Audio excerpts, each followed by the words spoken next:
ఇంకా ఆఫీస్ పోలేదా సార్? వెళ్ళాలి సార్. సరే ఓకే సార్. అదేమా మీరు ఏదన్నా మాట్లాడాలన్నప్పుడు నాకు మెసేజ్ చేయండి, కమ్యూనికేట్ చేయండి, నేను చేస్తా మాట్లాడు. ఇంకేం లేదు సార్. ఇంకోటి ఏంటంటే నువ్వు ఏదో ఒక మాట ఉన్నావు కదా, అటువంటి పనులన్నీ మానుకో. I will be responsible to my son sir. ఇప్పుడు అదే very good very good. Sridhar వాళ్ళ పేరెంట్స్ కి ఇప్పుడు గుర్తొస్తున్నారు కదా.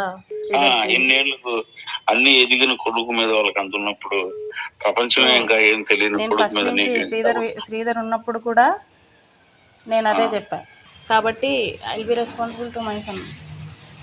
నేను మనోని అడిగినప్పుడు కూడా అడిగినా, నువ్వు అంకుల్ అంటే అనొద్దు, నీకు మంచిగా వస్తాయిలే, నేను ఉండాను అన్నట్టుగా నువ్వు కూడా చెప్పుండాలి శ్రీధర్.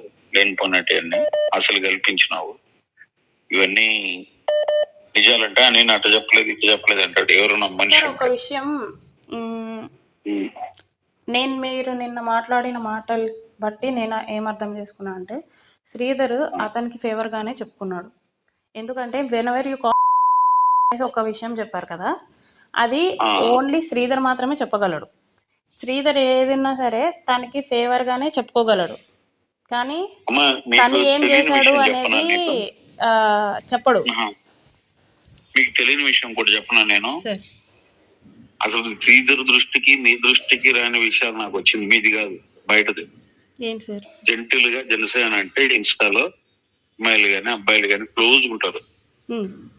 బెంగళూరులో పిల్లోళ్ళు ఎవరో మనకు సంబంధించిన పిల్లోళ్ళు మనోడిని ఇన్స్టాలో చూసి congratulations sir being a proud Janasena అట్లా వాళ్ళు యంగెస్ట్ ఎమ్మెల్యే పెడితే మనోడు ఫ్లడ్ చేసినట్టు సిగ్గుండాలి సార్. వాళ్ళు నాకు ఫోన్ చేసి నా కొడుకు ద్వారా చేసి వాళ్ళకి చెప్తున్నారంటే, ఏంట్రా బాబు నేను ఇంత జెంటిల్ గా ప్రేమగా మనవాడు మన పవన్ కళ్యాణ్ సార్ ఎమ్మెల్యే అని పెడితే మీ వాడు రాంగ్ ట్రాక్ లో ఫ్లడ్ చేస్తున్నాడే అని చెప్పినారు. నేనుండి మా వాడికి ఫోన్ చేసి ఆడి నెంబర్ హ్యాక్ అయ్యిండదురా, ఎమ్మెల్యే శ్రీధర్ అని 3 అకౌంట్లు పెడుతున్నారు, వాళ్ళు ఏదైనా తప్పు జరిగి ఉంటుంది, వాడు మంచివాడు వాస్తవంగా చెప్తున్నా చెప్పి దాన్ని స్టాప్ చేయించిన. వాళ్ళు కంప్లైంట్ చేయాలనుకున్నా నాకే, నేను మా కొడుకు కూడా ఎందుకు తెలియాలని, అది తప్పులే, అది వాడి అకౌంట్ హ్యాక్ అయ్యింది, అది కావాలని చేస్తారు వేరే పార్టీలో వాళ్ళు అని చెప్పి, కానీ అది ఫ్యాక్ట్. వాడు నాకు స్క్రీన్ షాట్ తో సహా పంపించాడు. అంటే నేనేమంటానంటే విపరీతమైన అదేంటి ఆ పిల్ల చేస్తుంది మాది చపలత్వం. పిల్ల చేష్టాలు ఆడవాళ్ళ మీద అంతా మాట్లాడితే ఇంక దానికే అన్నట్టు అనుకుంటే అది నేను పబ్లిక్ గా నిన్న అతన్ని నేను ఎప్పుడు తెలిసి ఆపాను.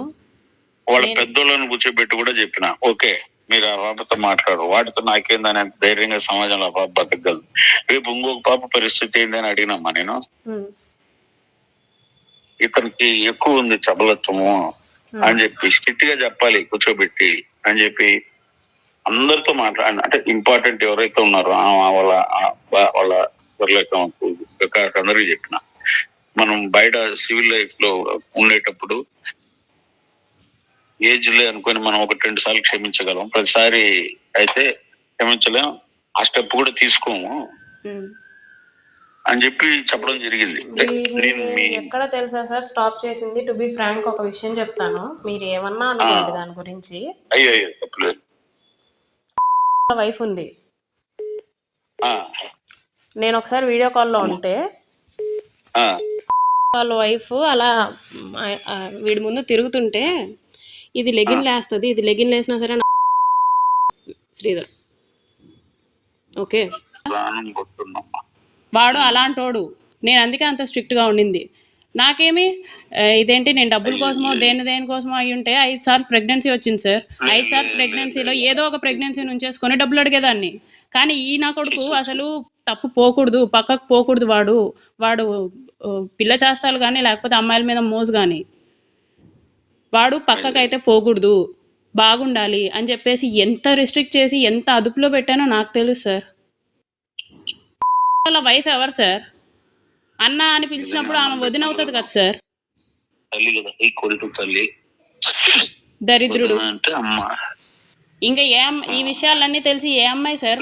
ఇంకా నాకు ఫుల్ బ్లడెడ్ గా నాకు అర్థమైంది. అదొక్క ఎగ్జాంపుల్ చాలు. వాళ్ళ ఇంట్లో అక్కడే తింటూ అక్కడే పెరుగుతూ ఆమె లెగిన్లు వేసుకుంటే ఈడి ఏంటి ఆ మాటలన్నీ? నీకంత కరువుగా ఉంటే పెళ్లి చేసుకో. నేను స్టిల్ ఏదైనా గొడవ వస్తే రే నువ్వు ఇలాంటి నా కొడుకు నేను నిన్ను అందుకే రిస్ట్రిక్ట్ చేసింది అనేసి నేను డైరెక్ట్ గా చెప్తాను, చేస్తాను. వాడు నీతో ఇవన్నీ షేర్ చేసినాడు కాబట్టి వచ్చుంటాడమ్మా. నాకు ఇప్పుడు అర్థమైంది అటువంటివన్నీ నీతో. నేను సరే రారా నేను కూడా మాట్లాడతాను, నువ్వేమో అన్నావు అంటే అప్పుడు భయపడి ఉంటాడు. నాకు అర్థమైంది. నేను డైరెక్ట్ గా అడిగేస్తాను. పోస్ట్ లో దానికో దీనికో కాదు. ఎందుకు సార్ ఇలాంటి మాటలు? నేను అయినా కూడా ఉన్నాను కదా సార్ వాడితోనే. నేను అంటాను, నేను కోపంలో అంటాను, నీ గురించి నీ అమ్మకి తెలిసినా నీ చెల్లికి తెలిసినా సరే నీ ముందు తిరగలేరా శ్రీధర్ అని చెప్పేసి. మనిషి 2-3 బుట్లు పెట్టేసి కూర్చొని లోపల అటువంటి ఆలోచన ఉంటే ఎవరేం చేయలేదు కదా. చిచ్చి బాబాయ్, రోజు పొద్దున్న ఆంజనేయ స్వామి దగ్గరికి ఎందుకు సార్ వెళ్ళటం? బయట అన్ని పనులు చేసేసి నువ్వు నమ్ముతావు షాక్డ్ నువ్వు చెప్పిన 2 అంశాలు నాకు అసలు వినడానికి అసహ్యంగా ఉందమ్మా. అసహ్యంగా నాకెలా ఉంటుంది? ఓకే, అందువల్ల వీడు కుక్కని చూసిన వదలడని మీరు స్థితి అయితే ఉంటారు. నాకు అర్థమైంది. అవును సార్, చెట్టుకి చీర కట్టినా సరే వెళ్ళిపోతాడు.